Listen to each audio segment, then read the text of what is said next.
first off, it is great to be here virtually. Would much rather see all you in person. Obviously been a odd year for us, for everybody. And but anyway, really appreciative to Kelsey and William, the opportunity to present at the BrandEd. And again, just really look forward to this discussion and future ones with the NACS community. I wanted to start at a really high level with my presentation. And as we get through it, narrow in on actionable, helpful information, especially now with so much going on at the campus world. And the presentation, I did a presentation a few months ago, and I want to keep the meat of it. I'm going to have to buzz through this first section. And the three sections were really looking at technology at a high level sense of how should we be thinking about it, how we should be evaluating it, and how we should use it. And then again, specifically within auxiliaries, retail, dining, etc.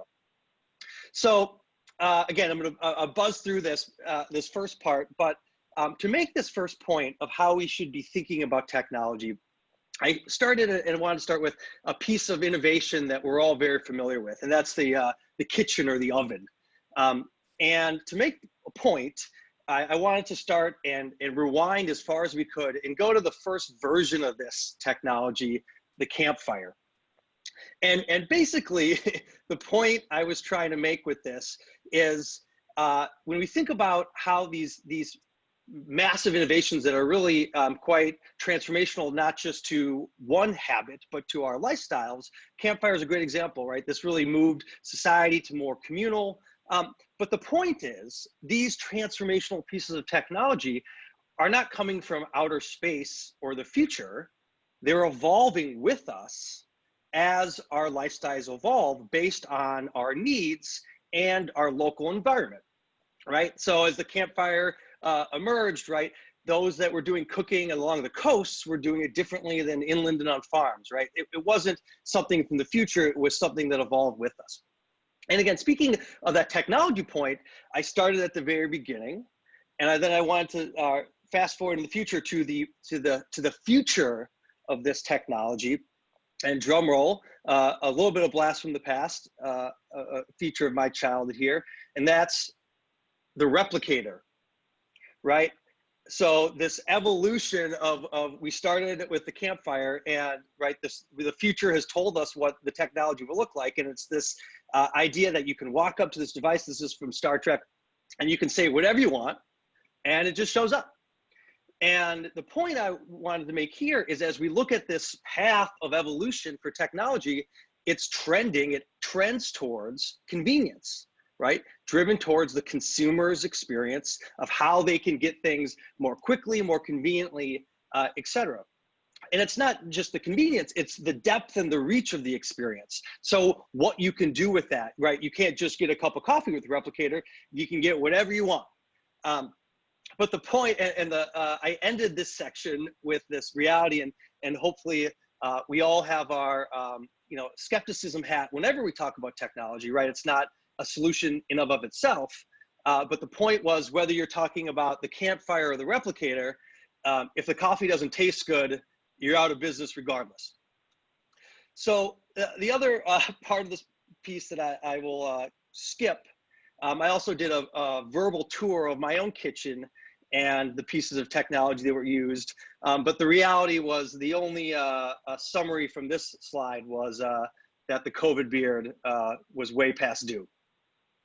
So now we talked about how we should think about it. Let's talk about how we should evaluate it. And for us being in academia, I wanted to create the 5 C's of technology. And when we think about technology, what is it doing? Well, at the first and foremost piece, it is about connection, right? It's about how we connect to things. And really, it's about how we connect in a consumption capacity and a creation capacity, whether that's services, goods, products, information, whatever, right? Technology is this sort of inevitable ability to connect with the world around us.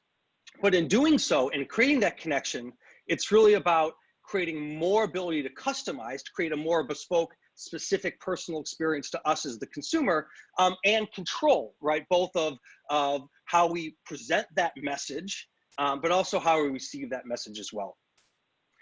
And besides the 5 C's, I believe Mr. Jason Tolliver is doing a whole session at this at UIC, a whole semester class. So definitely look that up if you're interested. And beyond the 5 C's, there are these other 2 major drivers. And I'm sure some of you that have seen me present over the years have heard me talk about these 2 things. But again, such essential pieces of what drives innovation and technology, regardless of where we're at. And really, I wanted to use 2 examples from the market to really highlight this point. One is Amazon, right? So when we talk about the ability to connect consumer and business, what a perfect example. But really, when we dissect what makes Amazon successful, it's this concept of ubiquity or aggregation, meaning the experience being ubiquitous means I can get everything I need to out of it. It is a comprehensive experience. So meaning what drives Amazon's success is I know when I go to Amazon, it's sort of a search engine and an application in one, meaning I know that I'm getting access to this broad set of information. In fact, Amazon is now over 50% of e-commerce. And again, the core reason is because I know I do this. I'll often go to Amazon first to search for something, and I may even buy it from a different site. But because it's so ubiquitous and comprehensive, it has this ability to be the solution of itself, in of itself, right? We can find the solution from Amazon. And then the second one, a great example of Starbucks. And the quick version of this discussion is, I'm sure many of you out there have downloaded the Starbucks app. And then the comparison is Home Depot, awesome app. I'm sure many of you that have the Starbucks app downloaded have also been to a Home Depot. But I imagine very few of you also have the Home Depot app downloaded. And again, not that it isn't potentially a more positive user experience, a quality app, but it's this idea of frequency. The more frequently we do an activity, the more welcome the technology, the innovation, the enhancement is for that experience, right? If we're only going to Home Depot once a year, why am I going to download an app? But if I'm going to Starbucks 3 times a week, my incentive to engage with the technology is exponentially greater. Again, just sort of drilling through this. So now let's take this to the real world. How should we use this? And as we narrow in on retail services and sort of food service, I wanted to look at how we use it and really dissect it into these 3 separate ways.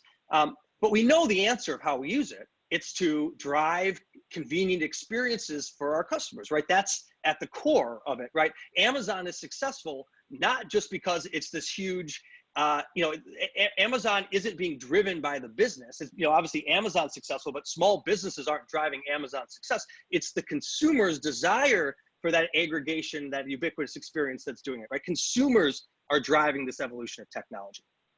So the 3 ways that we're seeing technology impact are 1, extension of the point of purchase. So mobile ordering, mobile commerce, right, is a huge example of that. But I wanted to dissect it through these 3 kiosk examples, right? The one on the left, where there's a station, one is a sort of a separate area, and one is a kiosk at the point of purchase. And really, when we're talking about the extension of the point of purchase, the ability to connect with consumers, it's really for 3 reasons. On the left, right, it's about creating more engagement with that existing relationship, that existing experience. The middle, it's about creating an additional point of access from what was already there.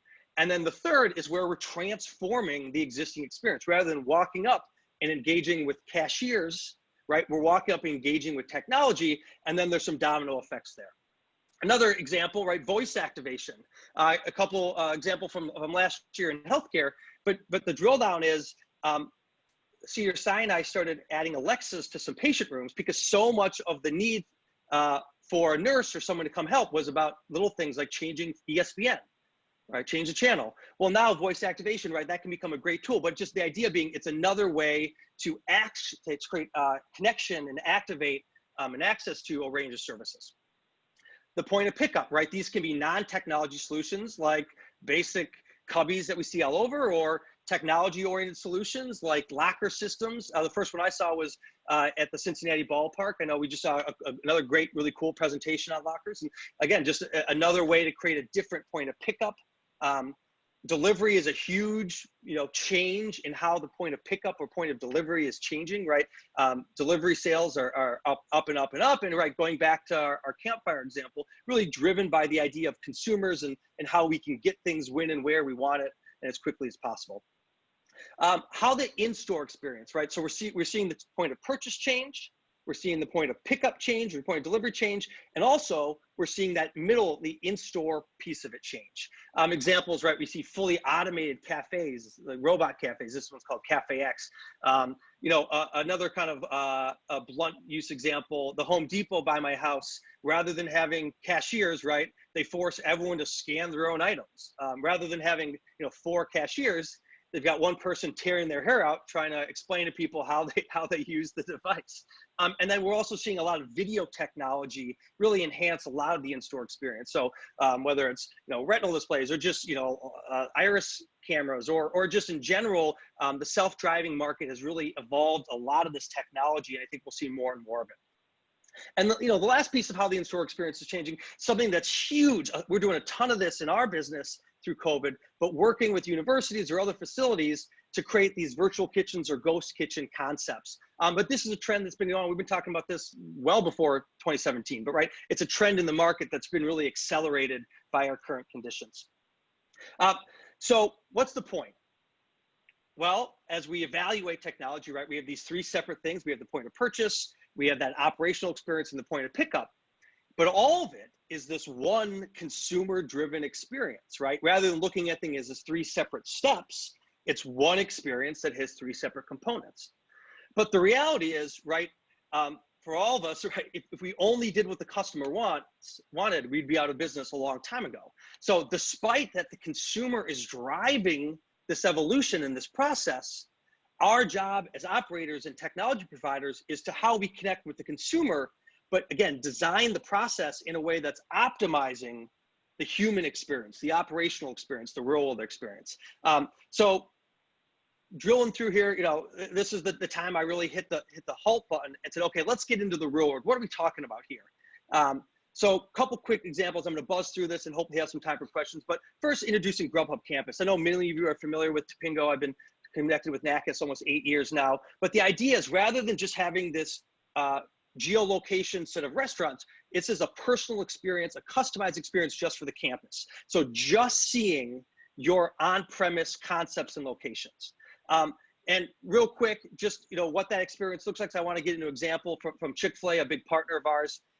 But quickly here on the right, just what that flow looks like. This is a kiosk example that you can see. But the nice thing, as I said, is the technology is sort of fully inclusive and integrated, meaning whether you're accessing the order through a kiosk or the mobile order, right? It's a similar visual experience. So again, let's bring this into the real world. So when I talked about these 3 concepts, and I probably just have maybe 1 or 2 more minutes here, let's look at an example. So we have, again, a really great partnership with Chick-fil-A. Here's an example of what I'm talking about, right? Using kiosks to transform that point of purchase experience. So you still have a greeter, someone to welcome you, but this is something we're scaling out at many operations across the country. So again, connecting with the consumer in new ways. We have our own kitchen display systems now.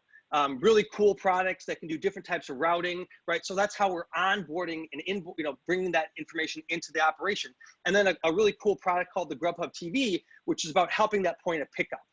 And then real quick, one of the things that we've really had to shift on is because of so much of the concern around people connecting with devices and touching devices, we actually created our kiosk product to be able to hit a switch in the back end, and it actually becomes a point of sale and connect via Bluetooth cash drawer. So literally we can pivot these devices, and now they're operator facing cashier stations can again connect in to the entirety of the platform. So couple quick more things, being able to do check-in. So in that experience, you walk in, you check in, and then the back of the house devices updates. So Chick-fil-A or whomever the operator knows someone's in store. Now, again, this isn't something we do at every location. It's a nuance they added. Again, then that TV product is great because it gives you a visualization of the queue. So when you're order number 84, you don't show up until the number is green and you've been notified. We also have another version of that that's great for a union or a town hall view where you can see all the different concepts. And as you can see with those little ETAs, a lot of the technology is about the ETA and how we inboard the operation. also a lot of data. So anyway, in summary, right, you think of the food service world and this big world of restaurants, and the technology is really about how we connect to that. And as universities, that's really the theme here, right? We have these services that we're used to providing, and the beauty of technology is when we create that connection with the customer for things we're doing already, res dining, retail, catering, it allows us to expand our services because we've already created that access point with the customer, right? And in doing so, the more relevant we become, the more relevant our experience becomes to the consumer. So again, some quick examples of that, right? You know, being able to take your order.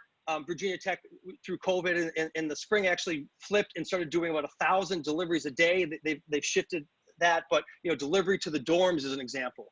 Being able to do catering through the app is an example.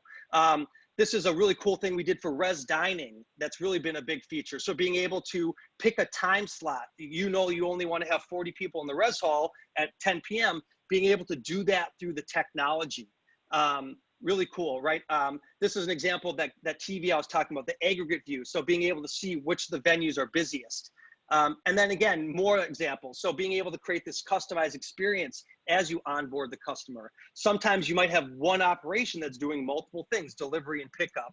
And then lastly, you know, being able to connect to future services. So being able to, like we saw earlier, being able to connect with locker systems. So when the order is ready, you can access through a locker. And then last thing, I want to take a quick pause, and this is optional, but something I think is really relevant. The other thing that we're supporting universities in is being able to connect their flex program or their meal plan to the Grubhub marketplace. So much of what we do as a business is about doing things specifically for on-campus dining, but there may be reasons you as operators want to connect with this broader Grubhub marketplace. So there's really neat things that we can do by allowing you to allow, like flex dollars, for example. So if you have to send students home, have their dining dollars be able to use through the marketplace, obviously, you know, not allow them to buy alcohol and things like that, follow the rules of flex programs, but also receive a commission on the orders and be very specific for what you can allow to be purchased. And then lastly, a feature I wanted to add, we've also added something for our colleges that, again, you don't need our core comprehensive product to be able to do this, but if you want to access the marketplace with one of those tenders, we're also doing something called Grubhub Plus, a membership that's not just available, a specialized membership that's not available for students, but it's also available for staff and faculty. So I apologize for going over there. I apologize, I covered a lot more than I probably thought I did. Happy to answer any questions or just move on, as I'm sure I'm out of time. But thank you so much for the time, and I really appreciate the connection and the relationship with NACIS and the community. Thank you, guys.